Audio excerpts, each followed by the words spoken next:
Welcome po sa ating channel. Ito ang inyong daily gabay tarot reading for January 13, 2025.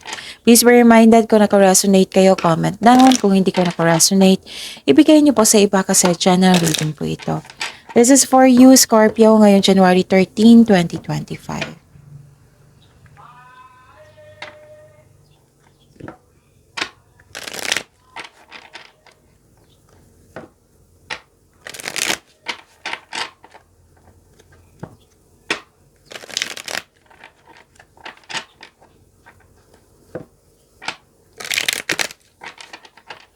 Para po ito sa inyo, Scorpio, ngayong January 13, 2025.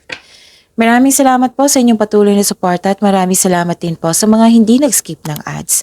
Gamitin ang reading na ito bilang kabay lamang sa mga hindi pa nag-subscribe, subscribe na po kayo at click bell notification para malaman nyo na may bago tayong video. Para sa mga gustong magpa-reading po, may lumabas dyan sa screen nyo ngayon, panoorin nyo po at sundin ng instruction. Calling the attention sa mga suki ko dito na Scorpio, open na po inyong multi-kabay tarot reading for January 2025. May 6 months from now reading tayo at love life reading po. So message me Scorpio for schedule. Maraming salamat po. Spirits guide, mga ganap po para kay Scorpio ngayong January 13, 2025.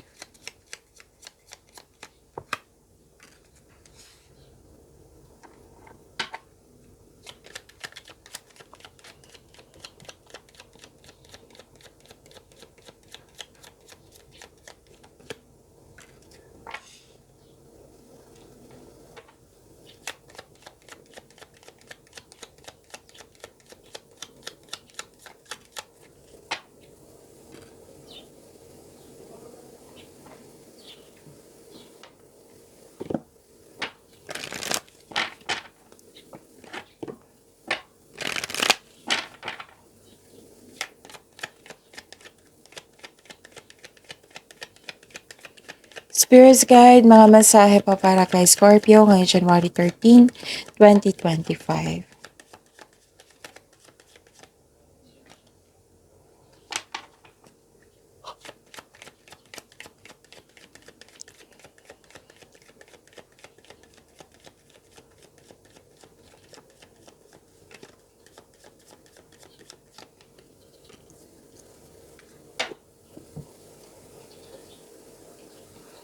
Okay, Scorpio, ngayong January 13, 2025, nakikita ko dito na may marireceive kayong good news. Pwedeng may paglilipat sa malayong lugar. Pwede din na binigyan mo ng action yung matagal mo ng plano. Nakikita ko rin dito yung change for the better. At may marireceive kayong balita na tungkol sa isang buntis ng anak, ikakasal-kasal. Okay? At nakikita ko rin dito na nagkaroon po ng okay. Nakikita ko dito yung good luck and good karma, Scorpio. Good luck and good karma. At nakikita ko rin dito yung positive opportunities and happiness mo. Yes, may success akong nakikita dito. So, claim nyo na, Scorpio. Mag-ingat lang po ha kasi parang araw-araw na to Scorpio, na nakita ko dito na may taong sinisiraan ka or di kaya nagkaroon na kayo ng loss of connection nito na naalala mo siya, na-miss mo siya or mangyayari pa lang. Nakita ko rin dito na may loss of things, loss of opportunities na like for example, yung parati ko example sa inyo na pera, pwedeng nawala, kinuha, na damage or nagkasta. So, yan yung nakikita ko dito. Okay? Na nag-cause ng stress sa iyo or anxiety. Okay, keep going forward. Ascending the mountain, keep going forward. So, kahit may delay, kahit may tutusin yung desisyon, kahit may nagkaroon ka ng hesitation to take an action or delay man ito sa hinihintay nyo or loss of connection sa isang tao or isang pagsubok po, keep going forward. So, go slow, take time. Spirits guide, ano po yung energy ni Scorpio ngayong January 13, 2025?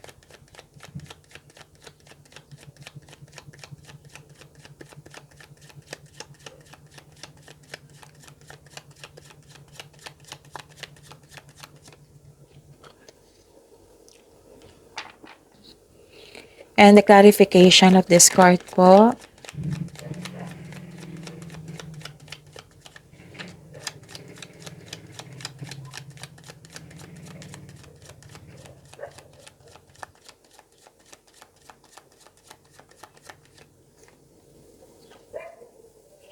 Okay, sa mga may oras dyan, kung gusto nyo po, panoorin nyo po yung 2025 tarot reading nyo po. Kompleto po iyon from January to December 2025.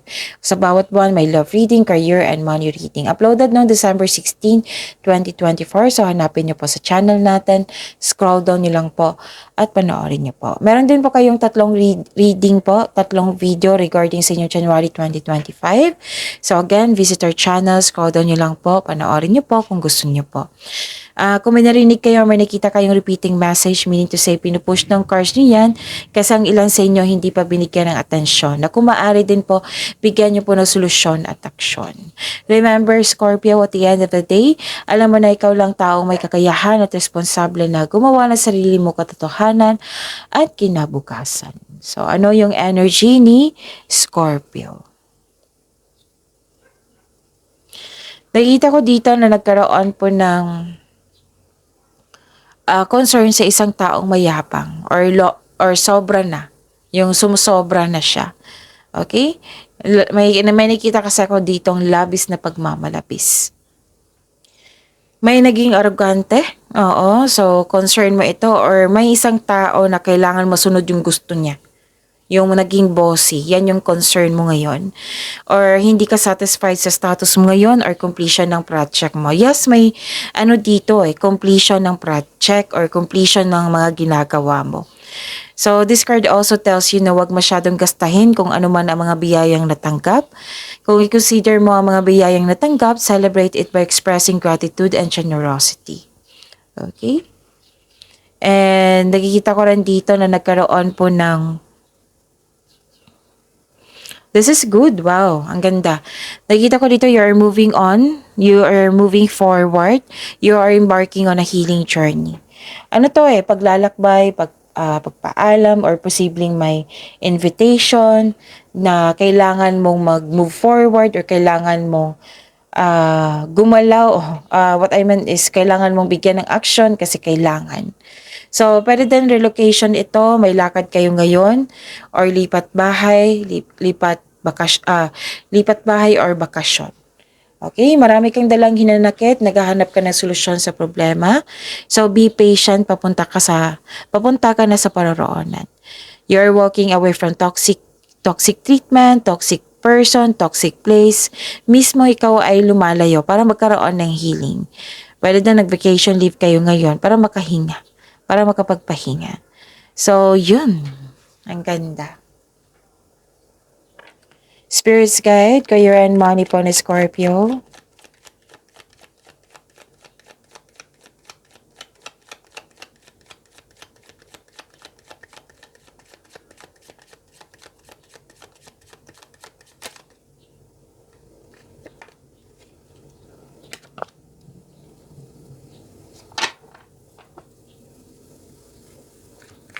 The clarification of this card po para kay Scorpio.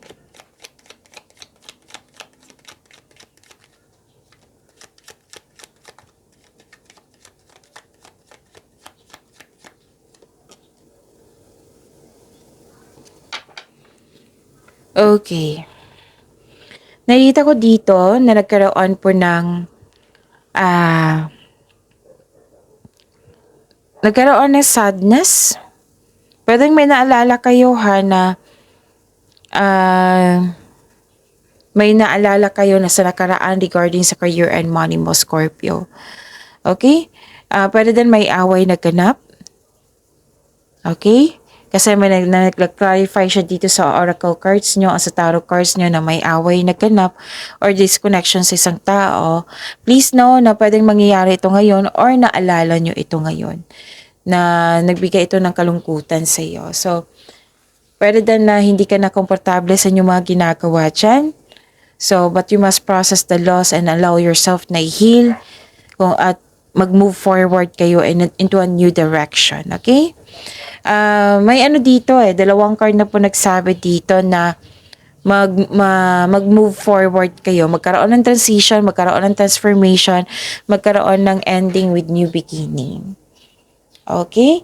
At nakikita ko dito na nagkaroon po ng transformation. This is necessary change. Diba lumabas siya sa energy nyo na yung may nangyari na kailangan mong tanggapin yung mga pagbabago or kailangan mong bigyan ng aksyon para may pagbabago. Okay? So, may ganap na career change, paglilipat ng work or workplace or pagle-level up nyo po. Para sa mga negosyante, may balak kayong itigil ang negosyo at mag-try ng bago na connected sa inyong passion. Pwede din may end of contract na mangyayari po or tumiwalag kayo sa isang grupo ng tao or tumiwalag ka sa isang tao. Kasi loss of connection yung issue dito eh. Okay, sa kaperahan, this is a tough time pero huwag kayong mag-alala, money matters will improve so hold tight, kapit lang po. Okay, ano pa? Okay. Spirits guide. Love life, self-love, partnership, and romance ni Scorpio ngayon January 13, 2025.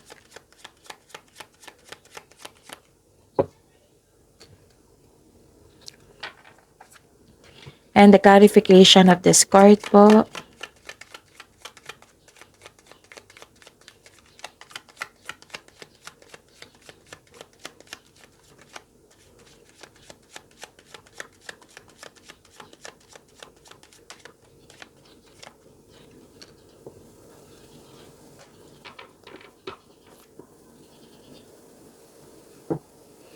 Okay, maraming salamat po sa patuloy na tiwala at suporta sa ating channel.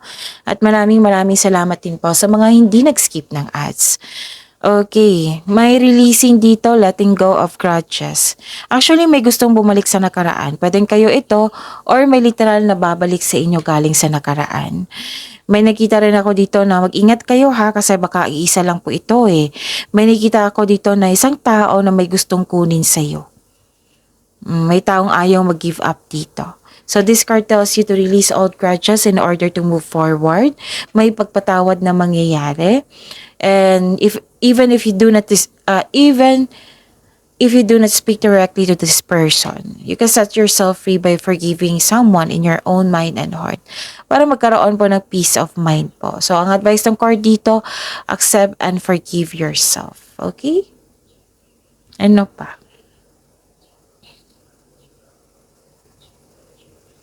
Nakita ko rin dito na nagkaroon po ng concern sa materialistic na tao. Materialism. So, this card is pwede din na kulang ka ng panahon sa sarili. Nagkaramdam ka ng insecurity kasi kulang ka ng panahon sa sarili. Kulang ka ng pahinga, ganun. Gusto mo ng vacation, gusto mo ng rest, ganun. And nakita ko rin dito na nakita ko na naman nag-overwork kayo, kaya kulang kayo sa pahinga. Pwede din kulang sa pahinga kasi sobra kayo sa pag-iisip, overthinking, okay? And yun, pwede din kayo ang may reklamo nito sa isang tao ha, na wala na siyang time sa'yo kasi sobrang busy na. Pwede ganun. Okay, so ayun. So kailangan ng pagbalanse po dito, panahon sa sarili. Kailangan nyo ng tamang pahinga, tamang tulog. Okay, so ano pa?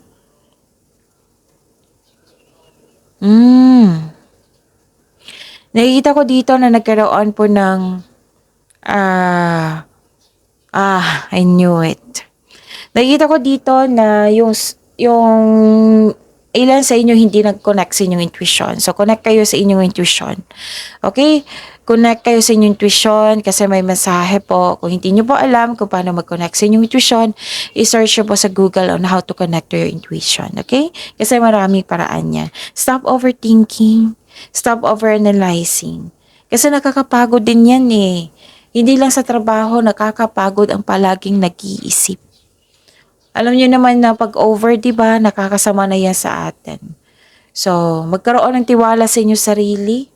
So, ang sabi ng card, magtiwala sa inyo sarili. May nangyari po daw na pero in-ignore nyo. May ignore, ano dito, in-ignore nyo. Tapos, pwede din na confuse kayo kasi may hidden motive. So, connect kayo sa inyong intuition ha para malaman mo itong nangyari na hindi po pa alam. Pwede din alam mo pero you refuse to look within kasi ayaw mo ng problema, ayaw mo ng concern, pero pwedeng ganun. Ano pa?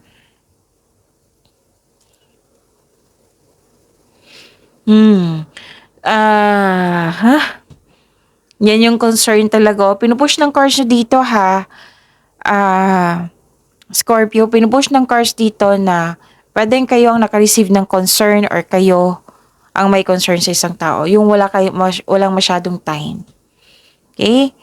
Nakita ko kasi dito na maraming umaasa sa inyo, Scorpio. Ang ilan sa inyo, breadwinner po. Naunawaan kita. Oo. Pero kailangan ng pahinga eh. Our health is wealth. Sikapin niyo po, Scorpio. Magkaroon ng time management na para makapagpahinga. Vacation leave ay kailangan. Tapos, may concern dito sa isa sa inyo nagbibigay ng pressure. Relying on you for emotional and financial support. Maraming umaasa sa inyo eh. Yung sabi ko kanina sa inyo na breadwinner, most of you ay breadwinner. Maraming umaasa sa iyo. Emotional man yan or financial support. Sobrang busy mo dito, Scorpio. Maraming lakad ata to. Hindi lang maraming iniisip, maraming lakad. Okay? Ano pa? May problema talaga sa pera dito. Okay? Pwede din problema sa mga single, so some of you, hindi pa handa pumasok sa relasyon. Lalo na't na na-trauma kayo sa nakaraan. So, hirap kayo magtiwala ulit. So, this card tells you na mag-move forward, let go mo yung worries mo at patawarin mo yung sarili mo. Okay? Para sa mga relasyon sa buhay mag-asawa, isa sa inyo hindi maka-move on kasi may alitan. Maaring may alitan the other day or naging toxic na yung relasyon. Naubusan ka ng pag-asa. Siguro, it might be na kailangan nyo mag-usap eh. Kailangan nyo mag-usap dito. Open yourself sa concern mo para magkaroon ng adjustment. So, give up your worries, okay? Mag-focus kayo, Scorpio, focus kayo on mind healing instead of suffering. Okay, so yun. Pagyamanin niyo po yung blessings na binigay sa inyo, Scorpio. See you tomorrow. Please like, subscribe, and click the button for notification para updated po kayo sa daily tarot reading natin. Maraming salamat po.